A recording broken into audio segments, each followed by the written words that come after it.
Good morning, मी मनाली. आपण पाहताय news 18 Lokmat. सकाळचे 7 वाजलेले आहेत. या सगळ्या महत्त्वाच्या आजच्या दिवसभरातल्या घडामोडी आपण या बुलेटिनमध्ये पाहणार आहोत. पाहूयात तुमच्या शहरातली महत्त्वाची बातमी थोडक्यात. दिशा कायद्याची माहिती घेण्यासाठी गृहमंत्री अनिल देशमुख आंध्र प्रदेशला जाणार असून दिशा महिलांवरील अत्याचाराविरोधात आंध्रचा विशेष कायदा असा कायदा करण्याचा विचार महाराष्ट्र सरकारही करत असल्याची माहिती मिळते. एल्गार परिषद प्रकरणावरून शिवसेना आणि राष्ट्रवादीमधले मतभेद वाढल्याचं दिसतं. एल्गार प्रकरणाच्या एसआयटी चौकशीचे आदेश गृहमंत्र्यांनी द्यावे अशी राष्ट्रवादी काँग्रेसची भूमिका आहे आणि कायद्यानुसार एखाद्या प्रकरणाची एनआय चौकशी सुरू असताना समांतर एसआयटी चौकशी करता येते. आम्ही एसआयटी चौकशीवर ठाम आहोत असं नवाब मलिक म्हणाले. सरकार पाडण्यात आम्हाला रस नाही, आम्ही विरोधक म्हणून काम करत राहणार असं चंद्रकांत पाटील म्हणाले. सत्ताधाऱ्यांच्या विसंवादामुळे हे सरकार पडणार असल्याची भविष्यवाणी सुद्धा त्यांनी केली आहे. राष्ट्रवादी काँग्रेस आणि शिवसेनेमध्ये कोणतेही मतभेद नाहीत, परंतु कोरेगाव भीमा प्रकरणाचा तपास वेगळा कसा व्हायला हवा याचा विचार सुरू असल्याची माहिती राष्ट्रवादी काँग्रेसचे प्रदेशाध्यक्ष आणि राज्याचे जलसंपदा मंत्री जयंत पाटील यांनी दिली आहे. काल मुंबईमध्ये शरद पवारांच्या उपस्थितीत एनसीपीची बैठक पार पडली, त्यावेळेस ते बोलत होते. एल्गार परिषद प्रकरणाचा तपास एनआयकडे देण्यावरून शिवसेना आणि राष्ट्रवादी काँग्रेसनं वाद घालणं चुकीचं आहे असं वक्तव्य रामदास आठवले यांनी केलंय. सीएम यांनी आघाडीसोबत सरकार चालवणं अवघड आहे आणि त्यांनी पाठिंब्याचा पुनर्विचार करावा असंही आठवले म्हणाले. तर कोकणातील शिवसेनेचे बडे नेते भास्कर जाधव यांनी मुख्यमंत्र्यांसमोर आपली नाराजी व्यक्त केली आहे. गणपतीपुळे विकास आराखडा भूमिपूजनाच्या वेळी जाधवांना पहिल्या रांगेत शेवटच्या खुर्चीवर बसवलं होतं आणि त्यामुळे जाधव संतापले. जेव्हा विनायक राऊत त्यांना नेण्यासाठी आले तेव्हा जाधवांना सगळ्यांसमोर चक्क राऊतांचा हात त्यांनी झटकला.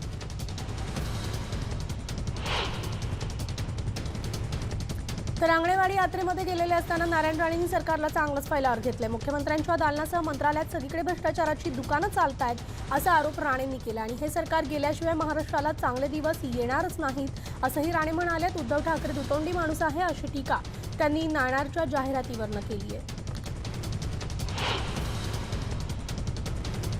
मुख्यमंत्री उद्धव ठाकरेंनी आंगणेवाडी यात्रेला हजेरी लावली. मुख्यमंत्री उद्धव ठाकरे यांनी आंगणेवाडीला भेट देत भराडी देवीचं दर्शन घेतलं. तर यावेळेस मुख्यमंत्री ठाकरेंनी तलावाच्या कामाचा शुभारंभही केला. गेली 17 वर्ष या तलावाचं काम रखडलेलं होतं अशी माहिती यावेळेस देण्यात आली आहे. तर जगाला हेवा वाटला पाहिजे असं कोकण असा महाराष्ट्र आपल्याला घडवायचा आहे, ही जबाबदारी आपल्यावर आहे असं विधान मुख्यमंत्री उद्धव ठाकरे यांनी केलंय. यावेळेस विकास कामांचं कृती आराखडा तयार ठेवा, निधी कमी पडू देणार नाही असं आश्वासन सुद्धा मुख्यमंत्र्यांनी दिलेलं आहे. ते गणपतीपुळे इथं विकास आराखड्यातील कामांच्या भूमिपूजनाप्रसंगी बोलत होते. भाजप नेते आशिष शेलार आणि विनोद तावडे यांनी देखील आंगणेवाडीच्या जत्रेला येत भरडी देवीचं दर्शन घेतलं. भाजप मध्यावधी निवडणुकांना तयार असून हिंमत असेल तर सत्ताधाऱ्यांनी सामना करावा असं आशिष शेलार म्हणाले. तर मुख्यमंत्री उद्धव ठाकरे यांनी हिंदुत्वाची कास सोडू नये, सीए कायदा राज्यात लागू करावा यासाठी त्यांना सुबुद्धी देवो असं साकडं विनोद तावडे यांनी घातलं. बीड जिल्ह्यामधल्या सामाजिक न्याय विभागाच्या इमारतीच्या दुरुस्तीच्या कागदावर कामे दाखवून कोट्यवधींचा निधी हडपल्याचा प्रकार समोर आलाय. 2016-17 मध्ये सामाजिक न्याय भवन परिसरामधील मेन गेट, पेवर ब्लॉक, वाहनतळ, पार्किंग यासाठी टेंडर काढण्यात आला आणि या प्रकरणाची चौकशी करून कडक कारवाई करू अशी प्रतिक्रिया सामाजिक न्याय मंत्री धनंजय मुंडे यांनी दिली आहे. पंकजा मुंडे समर्थक आणि मनसे कार्यकर्ते आमने सामने आल्याचं चित्र परळीत पाहायला मिळाले. मनसेनं पंकजा मुंडे यांच्या घरासमोर आमरण उपोषण करण्याचा इशारा दिला होता. पंकजा मुंडे यांच्या घराकडे जाताना पोलिसांनी त्यांना अडवले. त्यावेळेस मनसेच्या कार्यकर्त्यांनी रस्त्यावरच ठिय्या मांडला आणि पंकजा मुंडे यांचे समर्थक देखील या ठिकाणी जमले. तर त्यांनी पंकजा मुंडे जिंदाबाद अशा घोषणा दिल्या.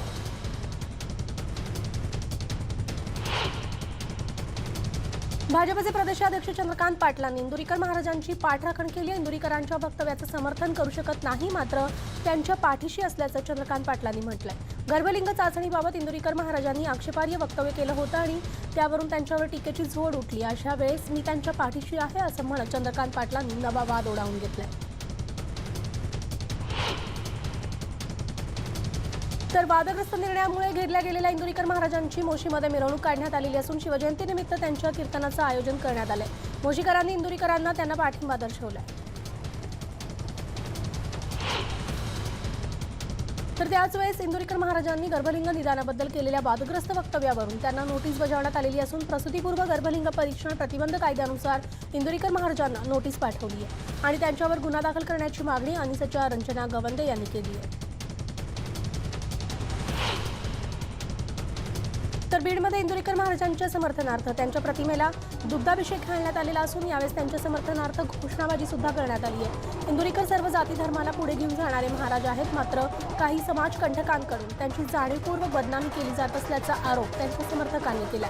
शहरामधील तुळजाई चौक परिसरामध्ये इंदुरीकर यांच्या प्रतिमेला दुग्धाभिषेक घालून त्यांना समर्थन देण्यात आले।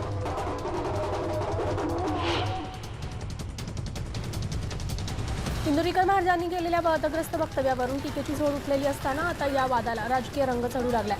तुमचा प्रत्येक लढा आमचा आहे आणि त्यासाठी आम्ही रस्त्यावर उतरू असं सांगत भोसरी विधानसभेचे भाजपचे आमदार महेश लांडगे यांनी इंदुरीकरांना जाहीर पाठिंबा दिलाय। आमदार लांडगे यांनी इंदुरीकरांना समर्थन देतानाच त्यांनी आपल्या बैलगाडीतून मिरवणूक सुद्धा काढली। तर इंदुरीकर महाराजांना विरोध म्हणजे महाराष्ट्रातील वारकरी संप्रदाय संपवण्याचा राष्ट्रवादी आणि काँग्रेस पक्षाचा डाव असल्याची घणाघाती टीका भाजप प्रदेश प्रवक्ते राम कुलकर्णी यांनी केली आहे। तर ते अंबेजोगाईमध्ये बोलत होते। इंदुरीकर महाराज जे बोलले त्याला धार्मिक ग्रंथाचा गुरुचरित्राचा आधार असल्याचं म्हणत राम कुलकर्णी यांनी राष्ट्रवादी काँग्रेसवर सडकून टीका केली आहे।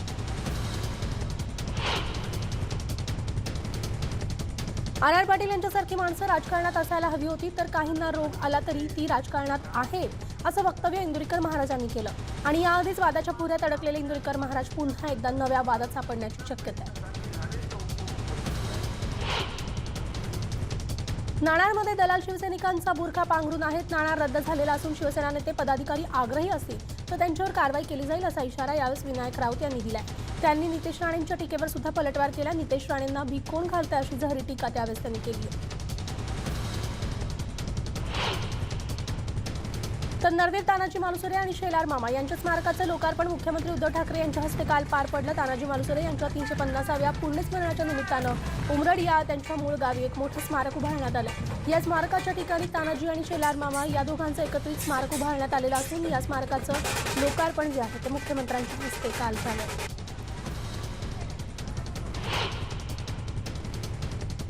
शिवाजीचे उदात्तीकरण पडद्यामागचं वास्तव या पुस्तकावर बंदी घालण्याची मागणी भाजपनं केली आणि या पुस्तकामध्ये छत्रपती शिवाजी महाराजांवर अपमानजनक आक्षेपार्ह आणि दजाहीन लेखन करण्यात आल्याचा भाजपचा दावा आहे। लेखक डॉक्टर विनोद नावरत आणि सुगावा प्रकाशन संस्थेच्या मालकाविरोधात गुन्हे दाखल करण्याची मागणी सुद्धा भाजपनं केली आहे।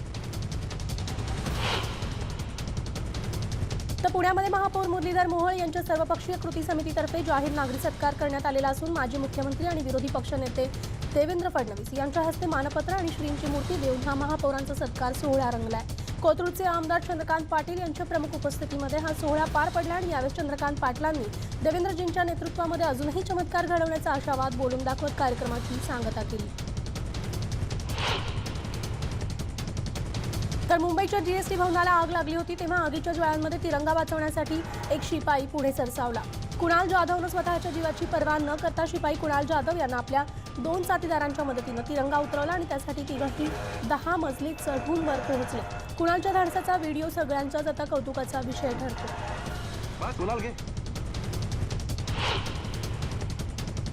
जीएसटी भवनाला भीषण आग लागली होती। दुपारी 12:30च्या सुमारास 9व्या आणि 10व्या मजल्यावर ही आग लागली। सुदैवानं यात जीवितहानी झालेली नाही।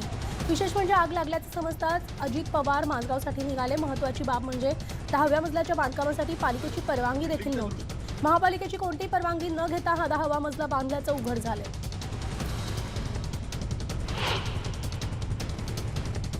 तर मुंबईमधल्या जीएसटी भवन इथं लागलेल्या आगीमधून संशयाचा धूर येत असल्याचा माजी पालिका विरोधी पक्षनेते प्रवीण छेडा यांनी ट्विट केले। जिथं आग लागली तिथं महत्त्वाच्या केसेसचे कागदपत्र आहेत आणि त्यामुळे एखाद्याला वाचवण्यासाठी तर ही आग नाही ना असा संशय त्यांनी व्यक्त केलेला असून आगीची सखोल चौकशीची मागणी करण्यात आली आहे।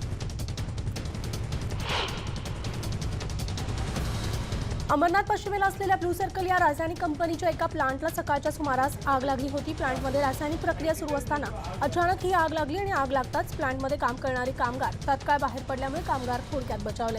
दरम्यान एका आठवड्यामध्ये अंबरनाथमध्ये कंपनीला आग लागल्याची दुसरी घटना आहे। तर कल्याण पूर्व आणि पश्चिमेला जोडणाऱ्या महत्त्वाच्या पत्रीपुलाचं गर्डर कल्याणमध्ये दाखल झालेलं असून कल्याणला जोडणारा हा महत्त्वाचा पूल आहे। 7 गर्डर हैदराबादमधून कल्याणमध्ये दाखल झाले आणि त्यामुळे आता तरी पूल लवकर करा अशी नागरिकांची मागणी होती.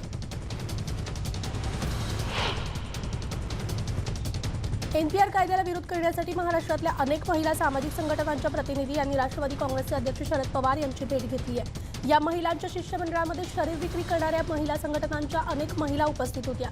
आमच्या मुलांचा बाप कोण? एनपीआरसाठी विराळाची कागदपत्र कशी आणायची असा या महिलांनी आक्रोश केला.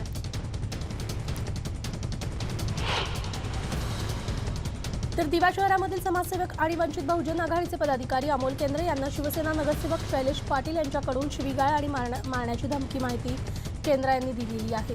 याबाबतची फेसबुक पोस्ट त्यांनी टाकलेली असून धमकी आणि शिवीगाळ करतानाचा व्हिडिओ सुद्धा त्यांनी काढलेला आहे. तर याबाबत ठाणे पोलीस स्थानकामध्ये अदखलपात्र गुन्हा नोंदवण्यात आला आहे.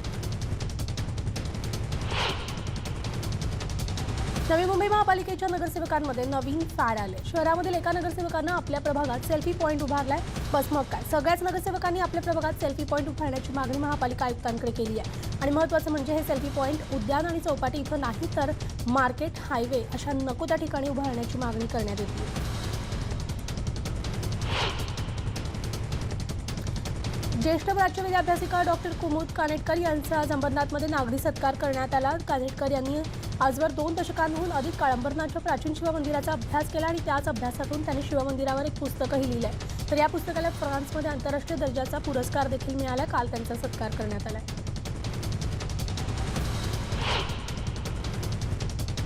तर राष्ट्रवादी काँग्रेसचे अध्यक्ष शरद पवार यांनी पत्रकार परिषदेचं आयोजन केलेलं होतं. काल झालेल्या राष्ट्रवादी काँग्रेसच्या बैठकीच्या पार्श्वभूमीवर शरद पवार आज नेमकं काय बोलणार याकडे आता सगळ्यांचं लक्ष लागलं. डोंबिवलीच्या पिसोली गावामधील मागील 2 दिवसांपासून अनोख्या क्रिकेट स्पर्धेचं आयोजन करण्यात आलेलं असून वयाच्या 40 पुढील नागरिकांसाठी क्रिकेट स्पर्धा आयोजित करण्यात आली गेली. यामध्ये काही ज्येष्ठ नागरिकांनी देखील सहभाग घेतला आणि या स्पर्धेत निजे संघातील 72 वर्षांचे श्रीपद म्हात्रे आणि त्यांचा मुलगा महेंद्र म्हात्रे यांनी खेळलेले खेळ हे सर्व प्रेक्षकांचं आकर्षण ठरले.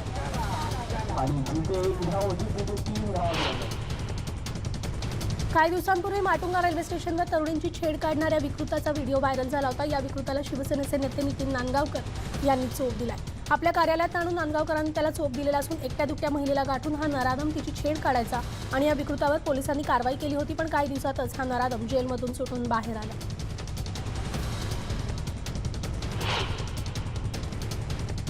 औरंगाबादमधील वैजापूर इथं समुद्री महामार्गाचं काम करताना 4 कामगारांच्या अंगावर मोठ्या लोखंडाची जाळी पडली आहे. यामध्ये 1 जण गंभीर जखमी झालेला असून 6 मजूर किरकोळ जखमी झाले.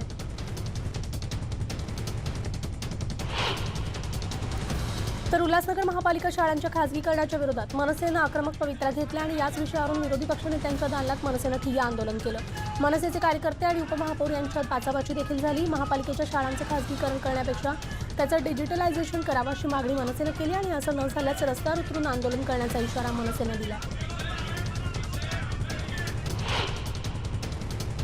पुण्यात राजा मोतीलाल मिल बहादूर रस्त्यावर मेट्रोच्या कामादरम्यान एका ट्रॅफिक वॉर्डनला खासगी ट्रकनं धडक दिली. शेरेटॉन हॉटेलसमोर घडलेल्या या प्रकारात ट्रॅफिक वॉर्डनचा जागीच मृत्यू झालाय. बंड गार्डन पोलिसांनी ट्रक चालकाविरोधात गुन्हा दाखल केलाय. संबंधित मजूर कामावर नव्हता तर पगार घेण्यासाठी साईटवर आला होता अशी माहिती महामेट्रोच्या अधिकाऱ्यांनी दिली आहे. उल्हासनगर महापालिकेवर आसूड मोर्चा काढण्यात आला होता. महापालिकेच्या कामगारांना 7वं वेतन लागू होत नसल्याच्या निषेधार्थ हे आंदोलन करण्यात आलं. भारतीय कामगार कर्मचारी महासंघाच्या वतीनं हा आसूड मोर्चा काढण्यात आला होता. यावेळेस कामगार संघटनेच्या पदाधिकाऱ्यांनी स्वतः पोतराजांसोबत पोतराजाची वेशभूषा साकारून नृत्य करत अंगावर आसूड ओढले.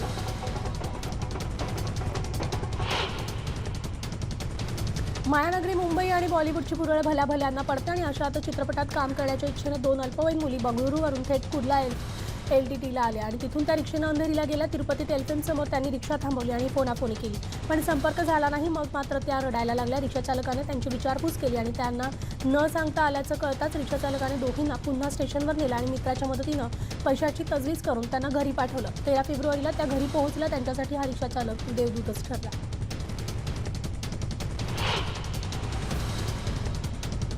राज्य माध्यमिक शिक्षण मंडळाची इयत्ता 12वीची आज परीक्षा असून 18 फेब्रुवारीपासून सुरू होत आहे आणि राज्यभरामध्ये एकूण 15,05,027 विद्यार्थी परीक्षेला बसलेत. यावर्षीच्या परीक्षेचं वैशिष्ट्य म्हणजे भौतिकशास्त्र, रसायनशास्त्र, जीवशास्त्र, गणित आणि संख्याशास्त्र या विषयांच्या प्रश्नपत्रिकांचा आराखडा बदललेला आहे. मुख्यमंत्री उद्धव ठाकरे सध्या कोकण दौऱ्यावर असून आज मुख्यमंत्री ओरोसमध्ये बैठक घेणार आहेत तर सिंधुदुर्ग किल्ला आणि चिपी विमानतळाला सुद्धा ते या दौऱ्यादरम्यान भेट देणार असल्याची माहिती मिळते.